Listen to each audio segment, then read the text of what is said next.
Bayi paus ini mencoba untuk bunuh diri. Dia menjulurkan kepalanya keluar dari air. Sekali pandang ke langit, kemudian ia tenggelam ke dalam air. Namun, manusia di pantai tidak tahu. Orang tua paus menjulurkan kepala mereka keluar dari air untuk meminta bantuan. Orang-orang menganggap ini sebagai tanda bahwa mereka siap untuk pergi. Paus-paus itu putus asa, tetapi naluri mereka untuk bertahan hidup mendorong mereka untuk mengikuti lubang yang digali oleh manusia. Orang-orang sangat senang melihat paus berangkat. Kegembiraan yang tinggi. Mereka berkumpul di pintu masuk lubang untuk menyaksikan. Dan saat itulah, Anna menyadari ada sesuatu yang salah.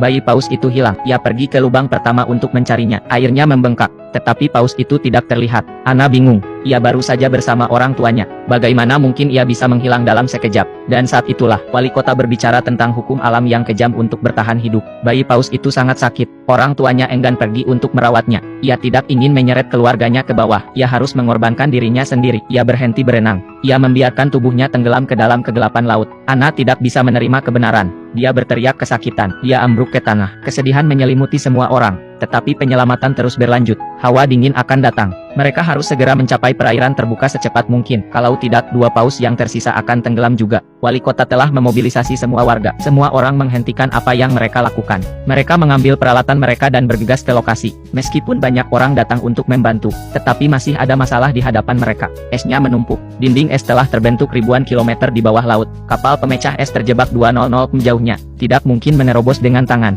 Tetapi Anna tidak menyerah. Dia mendekati presiden, berharap bahwa ia akan mengesampingkan prasangkanya untuk sementara waktu, untuk meminta bantuan dari Angkatan Laut Soviet di dekatnya. Mintalah bantuan dari pemecah es mereka. Presiden belum pernah mendengar permintaan semacam itu. Uni Soviet adalah saingan Amerika Serikat. Anna ingin meminta bantuan mereka, dan kolonel mengatakan itu tidak mungkin. Kata-kata Anna selanjutnya, tetapi kata-kata Anna berikutnya membuat mereka tidak bisa berkata-kata. Seluruh negeri menyaksikan untuk menyelamatkan paus. Saat itu tengah berlangsung pemilihan umum. Jika presiden tidak setuju, ketika itu berakhir, Anna akan berbaris dan memprotes, dan itulah bagaimana dia akan dipilih. Presiden tidak menyangka Anna akan mengatakan itu. Ia tidak tahu apa yang harus dilakukan. Pada akhirnya, solusi Anna berhasil. Presiden ditekan, setuju untuk meminta bantuan Angkatan Laut Soviet. Ketika berita itu tersiar, media berita dunia meledak. Tidak ada yang bisa membayangkan, dua rial perang dingin, akan setuju untuk bekerja sama untuk menyelamatkan paus. Berita itu sampai ke tempat kejadian. Kerumunan orang terinspirasi. Semua orang penuh energi. Segera mereka menggali sampai ke kaki dinding es. 425 lubang di seluruh lautan beku. Itu adalah kerja keras, tetapi semua orang senang.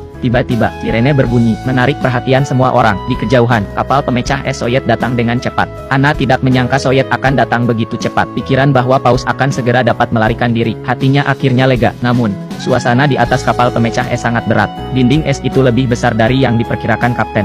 Tidak akan mudah untuk mencapai pintu keluar. Kapten memberikan perintah untuk memperlambat laju. Dengan ragu-ragu, ia mengarahkan ke arah dinding.